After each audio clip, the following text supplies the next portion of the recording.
Olá, amigos do Sentir, estamos aqui para mais um vídeo para as nossas reflexões acerca do homem e da família. E a temática do nosso trabalho hoje será sobre qual é a nossa posição enquanto pai e mãe, no final das contas, enquanto família, diante de dificuldades que podem afrontar, inclusive, com a nossa própria vida. Olha só nota de rodapé, né? Sim, a gente mudou o nome do canal, a Ângela era para estar aqui comigo, mas como o assunto eu entendi como meio que urgente para a gente conversar um pouquinho, eu vou estar fazendo isso na ausência dela, mas depois eu prometo que eu vou estar com ela aqui para a gente poder desenvolver um pouco mais esse assunto, até porque vocês vão ver que é um assunto que é o assunto do momento, é o assunto da moda, né? Usando o português melhor, é o assunto corrente, né? Estamos aí vivendo todos os nossos dramas políticos dentro do nosso Brasil e todo esse período de eleições, né?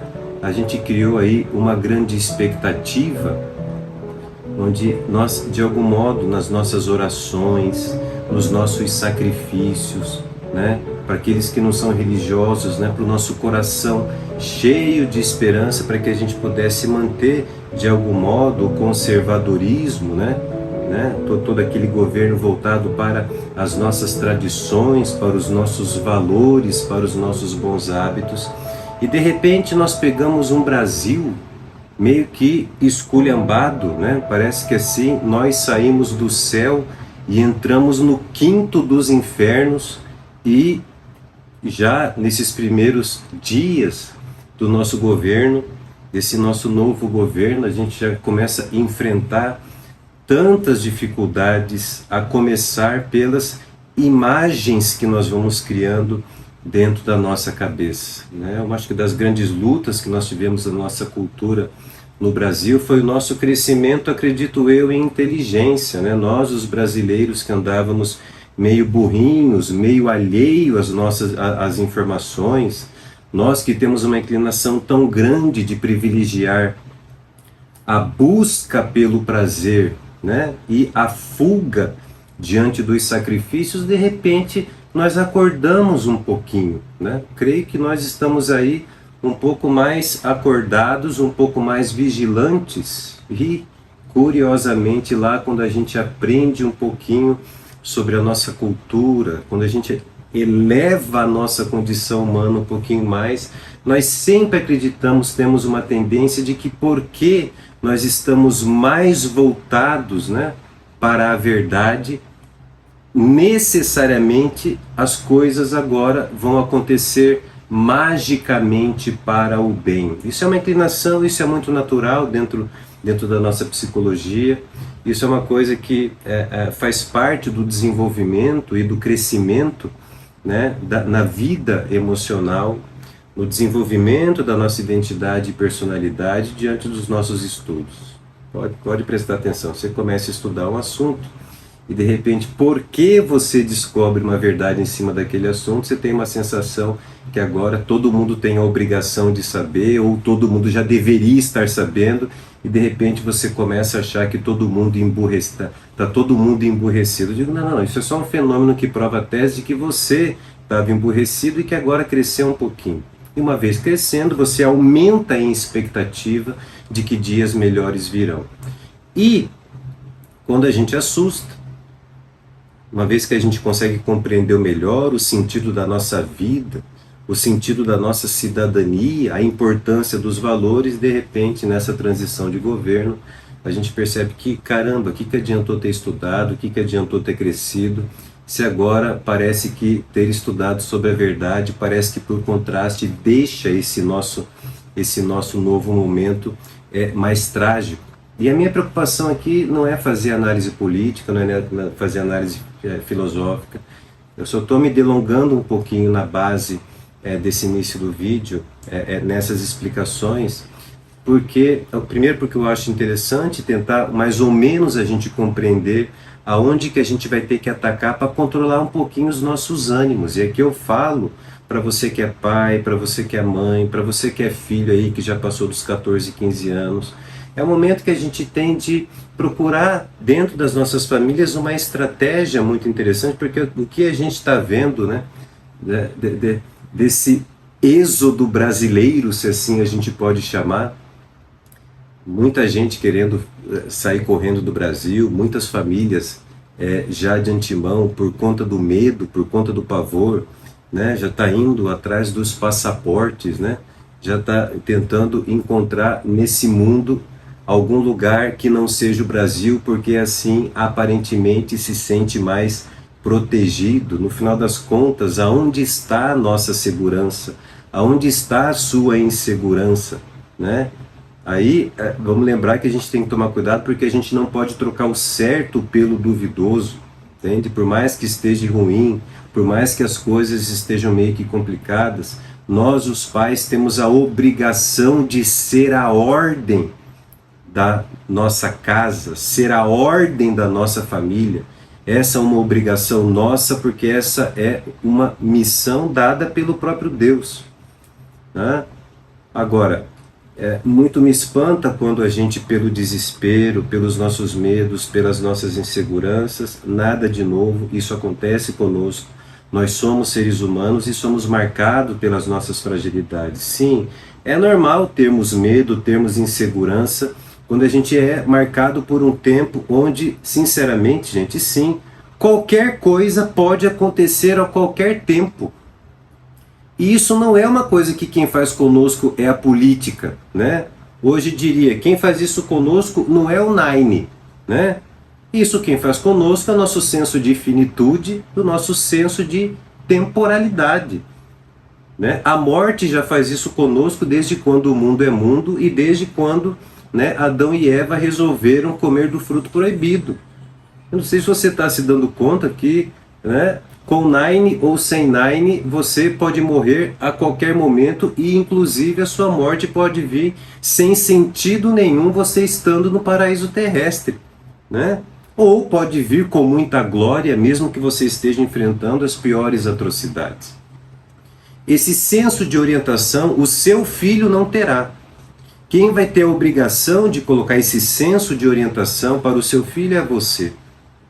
Por isso que quando a gente investiga a nossa consciência, investiga o nosso coração, a primeira coisa é fugir do modelo e fugir do critério do medo e da insegurança, porque, estatisticamente falando, está mais do que comprovado que quando nós tomamos uma orientação de vida pelo medo, pela insegurança, pelos temores irracionais, a probabilidade de que você tome uma decisão pior do que aquela que você já está vivendo é muito grande.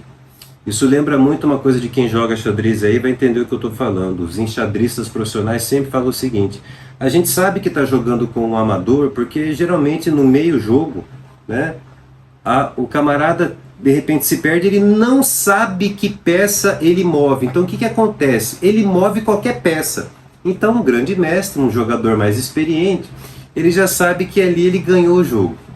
Porque no xadrez, se você move uma peça sem saber por que você está movendo essa peça, você está jogando de maneira aleatória. Você está fazendo uma jogada que se compreende como impulsiva, como irracional. E do outro lado, meu amigo, tem um jogador que é muito racional, tem um grande mestre que sabe exatamente as coisas que ele está fazendo. E eles dizem uma segunda coisa: uma vez que você move uma peça sem saber por que você está movendo, então você está fazendo uma jogada errada. E os enxadristas dizem o seguinte: se você move uma peça errada, a sua segunda e a sua terceira jogadas posteriores serão mais erradas ainda. Então o final é o seguinte: você entrou numa espécie de psicologia que você mesmo não sabe. O grande mestre sabe. Você mesmo não sabe que você já perdeu o jogo lá onde você começou com jogadas aleatórias. Então isso me preocupa bastante. Estou tomando esses exemplos para jogar imagens na cabeça de vocês que nos ajude um pouquinho a nos orientar como que deve ser a nossa orientação no meio de uma bagunça. Se nós temos dificuldades de saber o que fazer, sigamos a orientação de Goethe. Goethe dizia o seguinte: se você não sabe o que fazer, você procure cumprir com o seu dever. E qual que é o seu dever? Não é o seu dever patriótico de semana que vem, de mês que vem, seu dever patriótico lá em Brasília. Não, gente, não estamos falando disso. Estamos falando da sua família. Estamos tentando atacar a orientação, a organização e o mínimo de sanidade que precisamos ter dentro de casa. O seu dever é aquilo que você tem para fazer. Primeiro, se você deu a sorte de Deus te conceder mais um dia de vida, então você vai acordar neste dia. E uma vez que você acorda, bom, sei lá, o que você tem para fazer? Ir no banheiro? É isso que você faz a primeira coisa? É isso que seu organismo pede para você? Então viva com alegria ir no banheiro. Vai fazer sua higienização, vai começar o seu dia.